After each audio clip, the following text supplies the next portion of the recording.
விஜயால தாங்கிக்கவே முடியல காவேரி வீட காலி பண்ணுறத போயிட்டு வந்து கேட்குறாரு, எதுக்காக காலி பண்ணீங்கன்னு சொல்லிட்டு. ஆனால் குமரன் வந்து என்ன பண்ணுறாரு, வேணும்னே வந்து விஜயை தள்ளி விடுறாரு.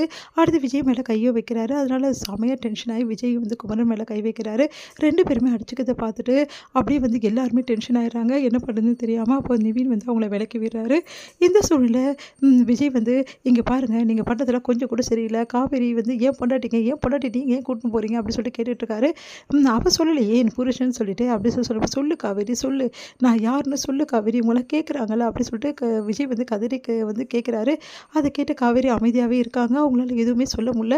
அதை பார்த்துட்டு வந்து பார்த்தல காவேரி அமைதியாக இருக்கால, மரியாதை இங்கேருந்து கிளம்பி போயிடு, அப்புறம் அவ்வளோதான் அப்படி சொல்லிட்டு எல்லாரும் திட்டி விடுறாங்க.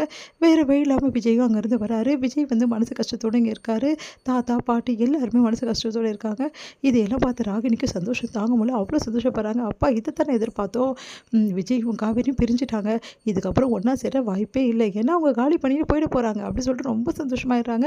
இங்கே வந்து பார்த்தீங்கல்ல, நீங்கள் எவ்வளோ சொல்லி வந்து காவேரி வந்து உங்களை வந்து கேட்டாலா பார்த்தீங்களா, அவ்வளோதான் முடிஞ்சு போச்சு, இதுக்கப்புறம் காவேரியெல்லாம் இந்த வீட்டுக்கு வரவே மாட்டோம் அப்படி சொல்லிட்டு சொல்லிட்டு இருக்காங்க ராகினி. அம்மா தாயே நீ கொஞ்சம் அமைதியாக இருமா, அவன் வேலையை பார் அப்படி சொல்லிட்டு பாட்டி திட்டி விடுறாங்க. ராகினியே இந்த பாட்டியும் தாத்தாவை அடங்க மாட்டேங்கிறாங்களா அப்படி டென்ஷன் வராங்க. ராகினி தாத்தா கிட்ட சாவியை கொடுத்துருங்கன்னு சொல்லிட்டு குமரன் கிட்ட வந்து சாரதா வந்து சாவியை கொடுக்குறாங்க. குமரன் வாங்கி போகும்போது தடுக்கிறாங்க காவேரி. மாமா நான் கொடுத்துட்றேன் மாமா, இவ்வளோ நாள் இருந்தேன், தாத்தா படிக்கிற சொல்லிட்டு வரணும்ல அப்படின்னு சொல்லி சொன்னோன்னே அது வந்துமா அப்படின்னோடனே அவளே போட்டோம், ஆனால் போயிட்டு சீக்கிரமாக வா அப்படின்னோடனே பொருளெல்லாம் கொடுக்கணும்ல, நிறைய எல்லாத்தையும் கொடுத்துட்டு வா, அவங்களுக்கு என்னென்ன சேரணுமோ அதெல்லாம் கொடுத்துட்டு வா, நம்ம பொருளையும் அவங்கக்கிட்ட விட விடாது, அவங்க பொருளையும் நம்ம வீட்டில் இருக்கக்கூடாது அப்படி சொல்கிறாங்க. சரிம்மா சொல்லிட்டு காவேரி வந்து போகிறாங்க. பேக்கோடு வரதை பார்த்துட்டு சந்தோஷம் தாங்க முடியல எல்லாருக்கும். காவேரி வந்துட்டா, பார்த்தீங்களா காவேரி வந்துடுவான்னு எனக்கு தெரியும் தாத்தா அப்படி சொல்லி சந்தோஷப்படுறாரு விஜய். இங்கே வந்து காவேரி வா காவேரி அப்படி சொல்லிட்டு எல்லாரும் சொல்கிறாங்க. வா காவேரின்னு விஜயும் சொல்கிறாரு.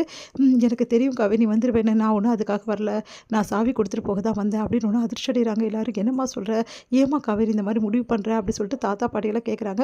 உங்கள் பேரன் தான் என்னை போக சொல்லிட்டார்ல, இதுக்கப்புறம் எனக்கு என்ன எப்படி நான் வர முடியும், நீங்களே சொல்லுங்கள், நான் இந்த வீட்டில் இருந்து ஏதாவது எடுத்துகிட்டு போயிட்டேன், நீங்கள் எல்லாம் தப்பாக நினைக்கக்கூடாதுல்ல, அதனால தான் எல்லா பொருளையும் வந்து எடுத்துகிட்டு வந்திருக்கேன், இதுக்கப்புறம் வந்து இந்த வீட்டிலேருந்து எந்த பொருளையும் நான் எடுத்துகிட்டு போகல, பார்த்துக்கோங்க அப்படின்னு சொல்லிட்டு பேக்கெல்லாம் கொடுக்குறாங்க. சரி சரி, உனக்கு விஜய் நிறைய நகையெல்லாம் வாங்கி கொடுத்தார்ல, அந்த நகையெல்லாம் எடுத்துகிட்டு போகல, அதெல்லாம் பத்திரமா இருக்கலாம், அதெல்லாம் பத்திரமா இருக்குது, வேணால் செக் பண்ணிக்கங்க அப்படின்றாங்க. அதுக்கு ராகினி இப்படி சொன்னோன்னே தாத்தா செம்ம டென்ஷனாக இருக்குது. இங்கே பாருமா நீ தேவையில்லாமலாம் பண்ணிகிட்ருக்க அப்படின்றாங்க. நான் உண்மையை தானே சொன்னேன் தாத்தா, நகையெல்லாம் எடுத்துகிட்டு போயிட்டானா எப்படி, அதான் பணம் கொடுத்துருக்காங்கல்ல, நகையை எடுத்துகிட்டு போனாலும் எப்படி அப்படின்னோடனே இங்கே பாரு ராகினி வேணாம் அப்படி சொல்லிட்டு சொல்கிறாரு விஜய். என்ன விஜய் நான் உண்மையை தானே சொன்னேன் அப்படின்றாங்க. இங்கே பாருங்கள் நீங்கள் தேவையில்லாதான் பேசிகிட்டு இருக்காதிங்க, நான் எல்லாமே கரெக்டாக செக் பண்ணி வைக்க, வேணா வந்து செக் பண்ணிக்கங்கன்னு சொல்லிட்டு பேக்கில் எல்லாத்தையும் எடுத்து வைக்கிறாங்க. பார்த்துங்க அப்படி சொல்லி சொன்னோன்னே ஏன் காவேரி இப்படிலாம் பண்ணுறேன் அப்படி சொல்லிட்டு விஜய் கேட்குறாரு. இல்லைங்க நான் உங்ககிட்ட சொன்னபடி எந்த பொருளையும் நான் எடுத்துகிட்டு போகல, ஆனால் உங்கள் எல்லாருக்கிட்டையும் ஒரே ஒரு விஷயம் மட்டும் நான் சொல்லிக்கிறேன், முக்கியமாக உங்ககிட்ட சொல்கிறேன் விஜய், நான் ஒரு பொருளை மட்டும் நான் எடுத்துகிட்டு போகிறேன், தயவு செய்து அந்த பொருளை மட்டும் என்கிட்ட கேட்டாதீங்க அப்படின்னு அதிர்ச்சி அடைகிறாங்க வந்து ராகினி. என்ன பொருள் அப்படி காஸ்ட்லியான வைரன் ஏதாவது எடுத்துகிட்டு போகிறாளா, நான் பாருங்கள் அப்படி சொல்லி சொன்னோன்னே இங்கே பாருங்கள் இந்த ஒரே ஒரு பொருளை மட்டும் தயவு செய்து எங்கிட்ட பிரிச்சுடாதீங்க, உங்களை கெஞ்சி கேட்குறேன்னு சொல்லிட்டு தாலி எடுத்து காட்டுறாங்க. எல்லாருமே அதிர்ச்சி அடைகிறாங்க.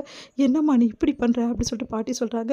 இல்லை பாட்டி ப்ளீஸ் பாட்டி, ஒரே ஒரு விஷயத்தை மட்டும் நான் எடுத்துகிட்டு போகிறேன், உங்கள் பேரங்கிட்ட சொல்லுங்கள், என்கிட்ட என்ன வேணாலும் பறிக்க சொல்லுங்கள், தயவு செய்து இந்த தாலியை மட்டும் பறிக்க சொல்லாதீங்க பாட்டி, நீங்கள் என்ன நினைக்கலாம் நாங்கள் தான் வந்து பிரிஞ்சிட்டோமே, இதுக்கப்புறம் இந்த தாலிக்கு என்ன வேல்யூன்னு சொல்லிட்டு அவர் கூட கேட்கலாம், ஆனால் சொல்லுங்கள் பாட்டி ப்ளீஸ் பாட்டி, இது வேல்யூ கூட இல்லாமல் இருக்கலாம் பாட்டி, ஆனால் இந்த தாலி மட்டும் நான் எடுத்துகிட்டு போகிறேன் பாட்டி, ப்ளீஸ் பாட்டி இதை மட்டும் அவர்கிட்ட சொல்லிடுங்க பாட்டி, நான் இதை எக்கார கூட நான் தரமாட்டேன் பாட்டி, அவர்கிட்ட சொல்லிடுங்க. இதை கேட்டு வேறு வந்துட போகிறார் பாட்டி, எனக்கு இதை கேட்டுட்டு அவர் வந்தார்னா அதை தாங்கிக்க முடியாது பாட்டி என்னால், ப்ளீஸ் பாட்டி இந்த ஒரு விஷயத்தை மட்டும் தயவு செய்து அவர் என்கிட்ட கேட்கக்கூடாது பாட்டி, சொல்லி வைங்க உங்கள் பேரங்கிட்ட அப்படி சொல்லிட்டு கிளம்புறாங்க.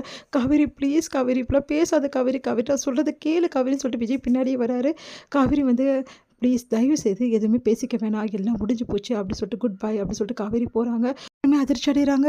உடஞ்சி அழறாரு விஜய், தாங்க முடியாமல் அப்படியே வந்து உடஞ்சி தந்து தாத்தா அப்படி சொல்லிட்டு கட்டிட்டு அழறாரு தாத்தாவை. தாத்தா என்ன பண்ணுறது தெரியாமல் தவிக்கிறாரு. இதோட முடியுது.